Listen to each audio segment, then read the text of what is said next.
বিশ্বের মানচিত্র থেকে যেন ইসরায়েলের নাম নিশানা আল্লাহ মুছে দেন।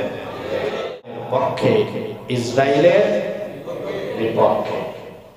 তবে মনে রাখতে হবে, মুসলিম যদি গাদ্দারি না করত, পৃথিবীর কোন রাষ্ট্র কোন পরাশক্তি মুসলমানদেরকে কখনোই আক্রমণ করার দুঃসাহস পেত না। এই ইরান এক সময় আমেরিকার সঙ্গে সুর মিলিয়ে ইরাকে হামলা করেছিল, ইতিহাস মনে আছে না আপনার? এই ইরানি পবিত্র ঈদ উল আজহার দিন প্রেসিডেন্ট সাদ্দামকে ইরানের শিয়া বিচারকরা ঈদ উল আজহার দিনে তারা বিচার কার্যকর করে, রায় কার্যকর করে তাকে ফাঁসির কাস্টে ঝুলিয়েছিল। ইরানকে তার খেসারত অবশ্যই দিতে হবে।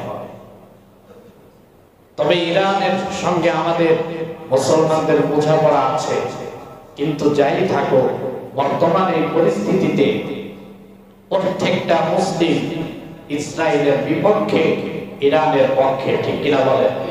কারণ ইসরায়েল হচ্ছে গোটা পৃথিবীর সমস্ত মুসলমানদের শত্রু। ওরা আমাদের প্রথম কিবলা ছিনিয়ে নিয়েছে। মুসলমানদেরকে তা উদ্ধার করতে হবে এবং ইসরায়েলের এমন পরাজয় আমরা চাই।